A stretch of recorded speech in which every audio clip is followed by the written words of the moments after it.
the total solar eclipse of 2017 and the total solar eclipse of 2024 are going to make an intersection, an X, across America's great heartland. So, understand that you're going to have, the first one is in Leo in 2017, and then 6 years, 7 months, and approximately 3 weeks later, we're going to have another total solar eclipse in the sign of Aries, the ram. So Leo the lion, then Aries the ram.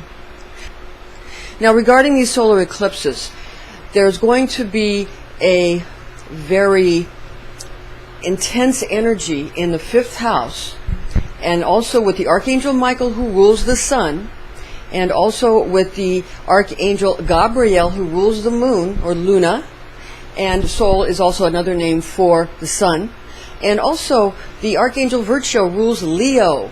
So that's the angels that are going to be overseeing this event. Again, it's a 5th house event, natural 5th house, and the natural 5th house, it has to do with children and creativity and your kids' creative projects and that kind of 5th house activity. Now, regarding the solar eclipse, again, the total solar eclipse that is going to be in 2024, also affecting the United States, we're going to have, that one is going to be again in Aries. So that's going to again be Michael who rules the sun, Archangel Michael, Archangel Gabriel who rules the moon, and the Zodiac Angel Melchidael who rules the sign of Aries. So it's Leo the lion, Aries the ram. Again, it's about 6 years, 7 months, and approximately 3 weeks between these two events. Now, these are total solar eclipses when you are looking at them from the United States of America. Also, they are solar eclipses, and also they happen to be making again an X across the United States of America. So Oregon down through Georgia for the 2017 event, and then coming up from Mexico through Texas, and then on up into Canada, again making an X across America, is going to be the second event, which is going to be in 2024 on April the 8th. That's April the 8th, and that's 2024. Now, if you think about it, you have 20 equals in American gematria or English gematria a T, and then you have an X in English gematria, just a normal standard alphabet. You have X equaling 24. So 2024, and it enters through the United States through Texas, TX. So these are some of the numerical subliminal programming that's going on. That X stands for many things. It has to do with hidden treasure being buried. It has to do with some people feeling that it has something to do with Planet X. Some people feeling that it might have something to do with various flags in America. So, and various history buffs are going to be thinking that it has a lot to do with the American Civil War, and whether or not another American Civil War will be taking place. So these are some of the very intense subjects that we're going to be looking at as we go through the next, again, 6 years, 7 months, and approximately 3 weeks. Now, we're going to look a little bit into the Gnostic Bible. And we're also going to first, before we get into just a little presentation of some thoughts from the Gnostic Bible and the Gospel of Truth, we're going to look at some traditional biblical scriptures that correspond to the various angels that are going to be involved in these eclipse events. And angels that you should, and archangels that you should call upon in order to impress upon you and imprint upon you the things that you need to do very well during this time. Now, regarding the Archangel Michael and the solar attributes, because remember this is a total eclipse of the sun, again in Leo, which is ruled by the sun, in 2017 and in 2014, in Aries, which is ruled by Mars. So we're going to give you some of these correspondences. And the moon's always involved in an eclipse. It's always a new moon, so especially the total eclipse. So we have for the sun, again, which rules Leo, and it's same as Archangel Michael, Michael. The sun is known as the attribute of God, the Son, found in John chapter 1, verse 4. In the Douay-Rheims Bible, we read, "In him was life, and the life was the light of men."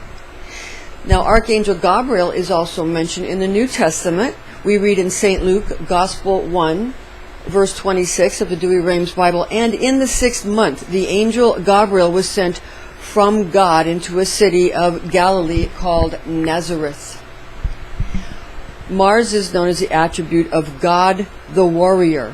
That's a soldier, a warrior, found in Exodus, that's chapter 15, verse 3, which is a potent biblical verse if you want to gain even more power for strength, protection, and fortitude. So again, this verse states, "The Lord is as a man of war, Almighty is his name." Again, the Lord is a man of war, Almighty is his name. That's the Douay-Rheims Bible translation. Okay, now we're going to look at the Gnostic Bible for you, and we're going to read from the Gospel of Truth. Gospel of Truth. Thank you. Okay, now, regarding the Gospel of Truth, we're going to read for you a portion of the allegory of paradise. The allegory of paradise. He is good. He is acquainted with his plants, for it is he who has planted them in his paradise or garden.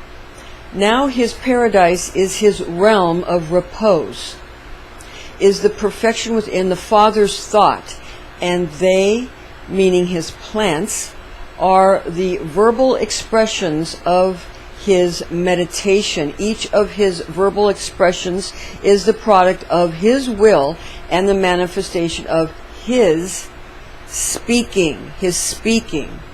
Also, we have for the Father's incomprehensible will in the Gospel of Truth. We're skipping a little ahead here. Now will is what the Father reposes in. Will. Again, now will is what the Father reposes in. And nothing comes to pass without what pleases him, nor does anything happen without the Father's will. Rather, his will is incomprehensible. His will is his imprint, and no one can understand him, nor does he exist so that they might observe him in order to lay hold of him. So that is not, he doesn't exist for them to be able to use him or do whatever they want to with him. And this is the representation of Kabbalah. In Gnostic teachings, we study Kabbalah, and the supernals, the three supernals of Keter and Chokhmah and Chokhmah and Binah. We also have, in this area, we have the Sephirah of Chesed and the Sephirah of Geburah. Also, the Sephirah of Netzach, the Sephirah of Hod. And these are Hebrew words. And this is the Sephirah of Yesod, ruled by the moon, and the Sephirah Malkut. That's the kingdom where the bride resides. And this is where Christ is taking up the space in the shells, which represent, the Sephirah, which represent sort of your desires. So that in the Klipoth down here, the Klipoth, these desires that are desires only for the self rather than for the good of the all, this is where they're kept, and they're maintained in a situation where they are understood and used for what they're used for. And there are studies for the Klipot, where we have some of the various names of the Klipoth that you do not want to invoke unless you know what you're doing. Now, regarding the Archangel who is known as Michael, who is a ruler of the sun, an archangel of the sun, what you want to utilize is sunstone for the sun. Also, if you want to know what kind of stone you can use for the moon, for Gabriel, Archangel Gabriel, you can use moonstone or pearl. And for Melchidael, the Zodiac Angel of Mars, you can use red coral, or red coral from Mars. Yes. So please stay tuned, because we're going to be keeping you updated on how this event unfolds and how it might affect you. Thank you for joining us. Join us again, and we'll keep you up to date.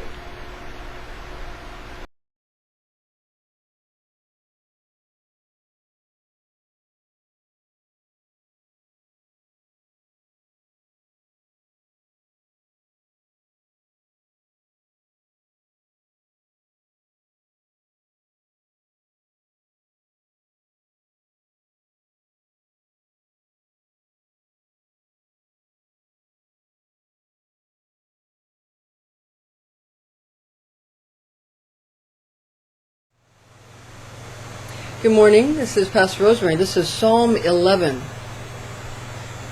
And I'm going to put it to music, make it a little bit more joyful.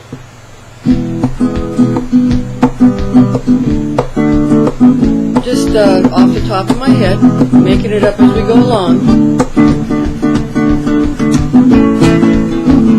In the Lord I put my trust, I'll say you. Hello everyone, this is my new Fender guitar. It's got a satin finish. It's got nylon strings.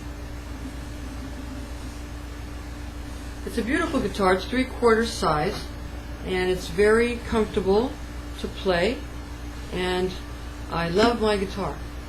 Also, we have Fender, it's for tuning your guitar.